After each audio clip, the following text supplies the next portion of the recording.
44واں زبور، محافظت کے لیے دعا۔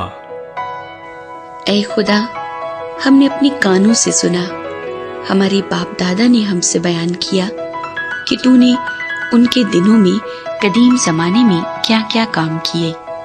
تو نے قوموں کو اپنے ہاتھ سے نکال دیا اور ان کو بسایا۔ تو نے امتوں کو تباہ کیا اور ان کو چاروں طرف پھیلایا، کیونکہ نہ تو یہ اپنی تلوار سے اس ملک پر قابض ہوئے اور نہ ان کے بازو نے ان کو بچایا، بلکہ تیرے داہنے ہاتھ اور تیرے بازو اور تیرے چہرے کے نور نے ان کو فتح بخشی، کیونکہ تو ان سے خوشنود تھا۔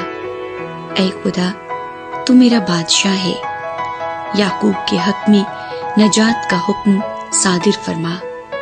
تیری بدولت ہم اپنے مخالفوں کو گرا دیں گے، تیرے نام سے ہم اپنے خلاف اٹھنے والوں کو پامال کریں گے، کیونکہ نہ تو میں اپنی کمان پر بھروسہ کروں گا اور نہ میری تلوار مجھے بچائے گی، لیکن تو نے ہم کو ہمارے مخالفوں سے بچایا ہے اور ہم سے عداوت رکھنے والوں کو شرمندہ کیا۔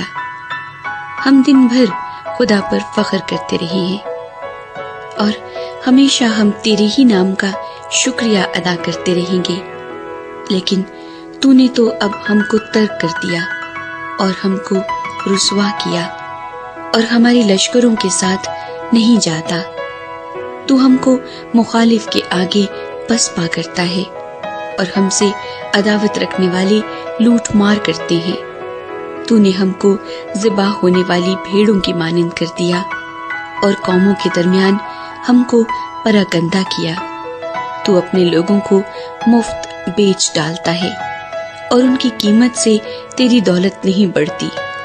تو ہم کو ہمارے پڑوسیوں کی ملامت کا نشانہ اور ہمارے آس پاس کے لوگوں کے تمسخر اور مذاق کا باعث بناتا ہے۔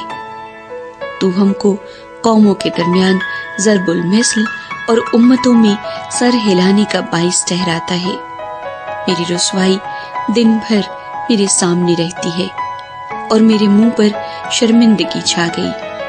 ملامت کرنے والے اور کفر بکنے والے کی باتوں کے سبب سے اور مخالف اور انتقام لینے والے کے باعث یہ سب کچھ ہم پر بیتا، تو بھی ہم تجھ کو نہیں بھولے، نہ تیرے عہد سے بے وفائی کی، نہ ہمارے دل برگشتہ ہوئے، نہ ہمارے قدم تیری راہ سے مڑے، جو تو نے ہم کو گیدڑوں کی جگہ میں خوب کچلا اور موت کے سائے میں ہم کو چھپایا۔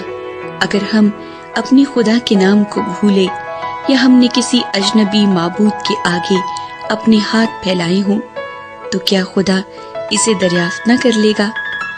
کیونکہ وہ دلوں کے بھید جانتا ہے، بلکہ ہم تو دن بھر تیری ہی خاطر جان سے مارے جاتے ہیں اور گویا ذبح ہونے والی بھیڑیں سمجھے جاتے ہیں۔ اے خداوند، جاگ، تو کیوں سوتا ہے؟ اٹھ، ہمیشہ کے لیے ہم کو ترک نہ کر۔ تو اپنا منہ کیوں چھپاتا ہے اور ہماری مصیبت اور مظلومی کو بھولتا ہے؟ کیونکہ ہماری جان خاک میں مل گئی، ہمارا جسم مٹی ہو گیا۔ ہماری مدد کے لیے اٹھ اور اپنی شفقت کی خاطر ہمارا فدیہ دے۔